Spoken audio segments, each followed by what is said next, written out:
आजच्या विषयाला सुरुवात करण्या अगोदर ना 3 तारखा सांगते आणि त्या 3 तारखांना काय घडलं तेही सांगते. म्हणजे क्रोनॉलॉजी काय आहे ना ते तुमच्या नीट लक्षात येईल. 15 जुलै 2026 राष्ट्रवादी काँग्रेस शरदचंद्र पवार पक्षाच्या खासदार सुप्रिया सुळे भर पत्रकार परिषदेत एक वक्तव्य करतात. सगळ्या राज्यांमध्ये लोकसभेच्या 50% जागा वाढवल्या तर आम्ही डिलिमिटेशन बिलाला पाठिंबा देऊ. संसदेचं अधिवेशन सुरू व्हायला अवघे 5 दिवस शिल्लक असताना सुप्रिया सुळे हे वक्तव्य करतात. 22 जुलै 2026 शरद पवार आणि सुप्रिया सुळे पंतप्रधान नरेंद्र मोदींच्या भेटीसाठी पोहोचतात.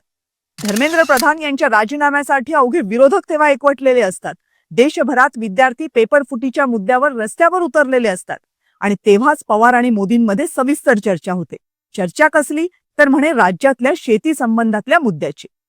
10 ऑगस्ट 2026 शरद पवार यांच्या राष्ट्रवादीचे 8 खासदार सुप्रिया सुळेंसोबत पंतप्रधानांच्या भेटीला पोहोचतात. सर्व खासदारांशी पंतप्रधान सविस्तर चर्चाही करतात. चर्चा कसली? चाकण MIDCतल्या रस्त्यांना पडलेले खड्डे, अतिवृष्टीमुळे झालेलं नुकसान, शेतकऱ्यांच्या समस्या, खासदारांच्या मतदारसंघातली रखडलेली कामं. आता या चर्चा करायला विरोधी पक्षाचे खासदार पंतप्रधानांची भेट घेतात.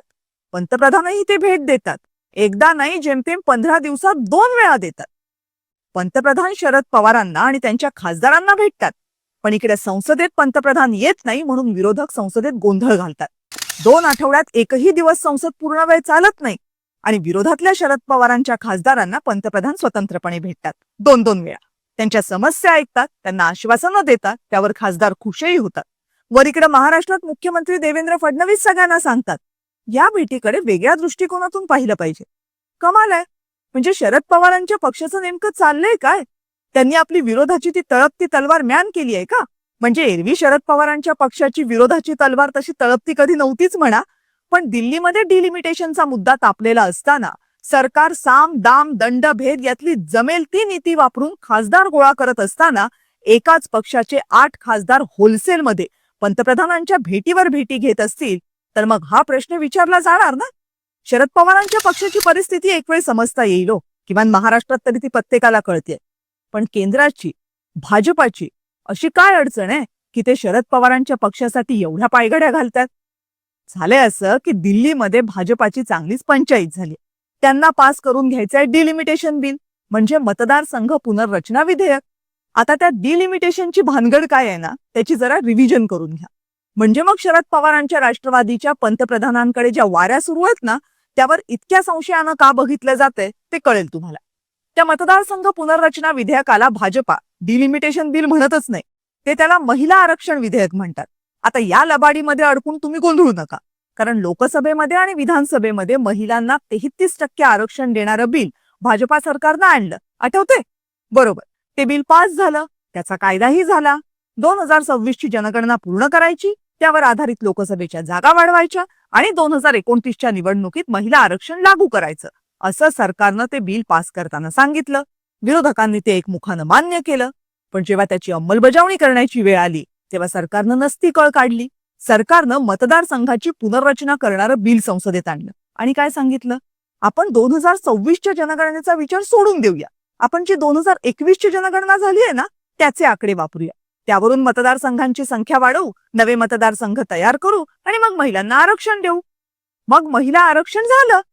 म्हणजे महिला आरक्षणाचं नाव समोर करून सरकारला मतदारसंघ पुनर्रचना करून घ्यायची होती. आपल्या सोयीची मतदारसंघ पुनर्रचना. आता हा उद्योग करायचा तर आधी मतदारसंघ पुनर्रचना कायदा मंजूर करून घ्यायला हवा आणि मग महिला आरक्षणाच्या कायद्यात बदल करायला हवे. मतदारसंघ पुनर्रचना हा घटनात्मक मुद्दा, त्यामुळे त्याचा जो कायदा तयार होतो तो असतो घटना दुरुस्ती कायदा. हा सगळा उद्योग पुरा करायला सरकारनं विशेष अधिवेशन बोलावलं. म्हणजे काय तर हे एकटं बिल पास करायला एक स्वतंत्र अधिवेशन. घटना दुरुस्ती कायदा मंजूर करायचा तर हवं 2/3 खासदारांचं मत. 2/3 खासदार म्हणजे संसदेतले जवळपास 66% खासदार सरकारच्या बाजूने हवेत. अगदी आकड्यातच सांगायचं तर 543 खासदारांपैकी 362 खासदारांचं मत सरकारच्या बाजूने हवं. मतदानाच्या वेळी खासदारांनी दांडी मारली तर 362चा आकडा थोडाफार कमी होऊ शकतो. पण तरीही केंद्रात भाजपाकडे तेवढे खासदारच नाहीये. त्यामुळे त्या विशेष अधिवेशनामध्ये सरकारच्या बाजूनं म्हणजे बिलाच्या बाजूनं मतं किती पडली? अवघी 298. तेव्हा बहुमताचा आकडा किती आला होता? 352. विशेष बहुमताचा आकडा होता 352. म्हणजे सरकारकडे 54 मतं विशेष बहुमतासाठी कमी होती. विरोधकांकडे मतं किती होती? 230. सरकारच्या बिलाला विरोध करताना विरोधकांच्या 2 मागण्या होत्या.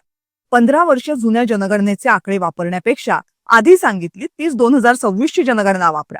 दक्षिणेकडच्या राज्यांवर अन्याय होणार नाही अशी मतदारसंघ पुनर्रचना करा आणि मग त्यासोबतच महिला आरक्षण लागू करा. पण सरकार 2021च्या जनगणनेच्या मुद्द्यावरून काही हटायला तयार नव्हतं. शेवटी ते बिल सरकारला पास काही करता आलं नाही. सरकारला नामुष्की पत्करावी लागली. आता एवढी सहज हार पत्करेल तर ती भाजपा नाही. त्यामुळे भाजपा जोरदार कामाला लागली. पावसाळी अधिवेशनामध्ये बिल मंजूर करून घ्यायचंच यासाठी सरकारनं खासदारांची जुळवाजुळव सुरू केली. त्यात पहिला नंबर लागला तो आम आदमी पार्टीचा. एप्रिल महिन्यात आपचे 7 खासदार फुटले, सत्तेत जाऊन बसले. जून महिन्यामध्ये पश्चिम बंगालमध्ये भाजपा जिंकली आणि ममता बॅनर्जींच्या पक्षाचे तब्बल 20 खासदार फुटले, सत्तेत जाऊन बसले. त्याच्या पुढच्याच आठवड्यात उद्धव ठाकरेंचे 6 खासदार फुटले, एकनाथ शिंदेसोबत गेले, सत्तेत जाऊन बसले. जून महिन्यापर्यंत 3 पक्ष फुटले, पण तरी सरकारकडे ना लोकसभेमध्ये विशेष बहुमताचं संख्याबळ जमलं आणि ना राज्यसभेमध्ये. त्यामुळे जुलै महिन्यामध्ये सरकारचं लक्ष वळलं विरोधातल्या आणखी 2 पक्षांकडे.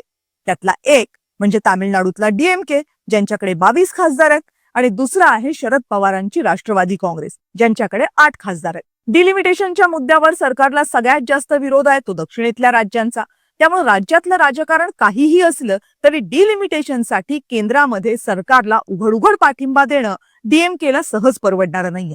शरद पवारांच्या राष्ट्रवादीची मात्र अशी काहीच अडचण नाहीये. आधीच पक्ष फुटल्यामुळे त्यांची ताकद कमी झालीये. त्यात आता असलेला पक्ष टिकवायचा कसा हाही सवाल आहे.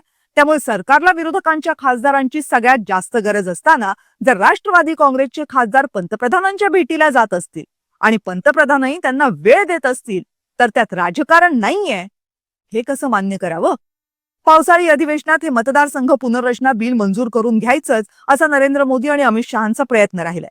पण संसदेचं अधिवेशन सुरू होतानाच पेपरफुटीच्या मुद्द्यावर आंदोलन झालं. पोलिसांनी मुलांवर लाठीमार केला. आंदोलन अवघ्या देशभरात पसरलं आणि विरोधकांनी आक्रमक भूमिका घेतली. शिक्षण मंत्री धर्मेंद्र प्रधान यांचा राजीनामा, मग विरोधकांची सरकारच्या निवेदनाची मागणी, यामध्ये अधिवेशनाचे 2 आठवडे वाया गेले. बिलं मंजूर झाली नाही. जी मंजूर झाली त्यांच्यावर धड चर्चा झाली नाही. 13 ऑगस्टला अधिवेशन संपतंय. त्यासाठी आता फक्त 3 दिवस शिल्लक आहेत. दिल्लीतल्या लाठीमारावर निवेदन द्यायला अमित शहा तयार आहेत अशी माहिती आजच समोर आली आहे. अमित शहांनी आज लोकसभा अध्यक्षांची भेटही घेतल्याची माहिती आहे. शरद पवारांच्या पक्षानं जर डिलिमिटेशनच्या मुद्द्यावर सरकारला साथ दिली तर लोकसभेमध्ये सरकारसाठी ती मोठी ताकद असेल. कालच अमित शहा मुंबईत येऊन गेले. त्यानंतर आज लगेचच राष्ट्रवादीच्या खासदारांनी पंतप्रधानांची भेट घेतली आणि भेटीनंतर अवघ्या 1-2 तासातच अमित शहांनी 2 आठवड्यांची चुप्पी तोडली आणि संसदेत येण्याचं मान्य केलं. हा सगळा योगायोग आहे असं म्हटलं तर तो राजकीय भाबडेपणा ठरेल. म्हणजे थोडक्यात काय तर शरद पवारांचे खासदार अमोल कोल्हेंनी पंतप्रधानांकडे केलेल्या मागणीनुसार चाकण एमआयडीसीच्या रस्त्यांवरचे खड्डे बुजतील की नाही बुजतील माहित नाही, पण सरकारच्या विशेष बहुमताला पडलेलं एक भलं मोठं भगदाड मात्र नक्की बुजू शकतं. हा व्हिडिओ तुम्हाला कसा वाटला कमेंटमध्ये जरूर कळवा. व्हिडिओ लाईक करा, चॅनल सबस्क्राईब करा.